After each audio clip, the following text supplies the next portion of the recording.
सुचारू रूप से चलाने के लिए उसे कई राज्यों में बांटा जाता है। तो एक देश कई राज्यों से मिलकर बना होता है। आगे राज्य को जिलों में बांटा जाता है, जैसे उत्तराखंड 13 जिलों में बटा है। तो देश राज्य में बटा है, राज्य जिले में बटा है और जिला तहसील में बटा है। तो एक जिले के अंदर कई तहसील होते हैं। तो हम ये क्रम ध्यान में रखेंगे, पहले देश, फिर राज्य, फिर जिला और फिर तहसील। जानेंगे तहसील क्या होती है। तहसील राजस्व प्रशासन की एक मुख्य इकाई होती है। तहसील ही वह स्थान है जहां सभी कानूनी दस्तावेज या कार्य किए जाते हैं, जैसे एफिडेविट बनाना, जमीन की रजिस्ट्री कराना या जाति प्रमाण पत्र बनाना आदि जैसे कार्य।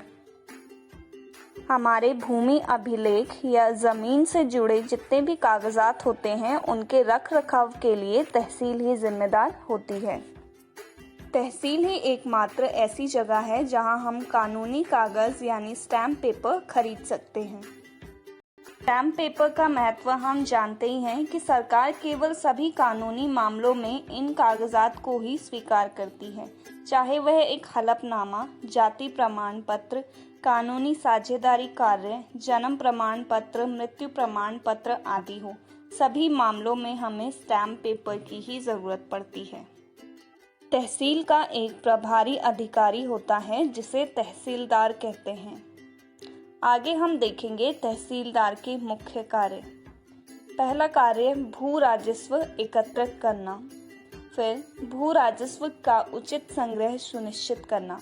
ये सारा संग्रह हमें तहसील में ही मिलता है। यह सुनिश्चित करना कि भूमि अभिलेख सुरक्षित रूप से रखे गए हैं, और उसके बाद पटवारी की भूमिकाओं का पर्यवेक्षण करना। ये सभी तहसीलदार के मुख्य कार्य होते हैं।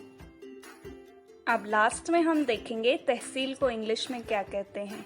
तहसील को इंग्लिश में भी तहसील ही कहते हैं। इसकी स्पेलिंग है TEHSIL। आज के लिए इतना ही। ऐसी और वीडियोस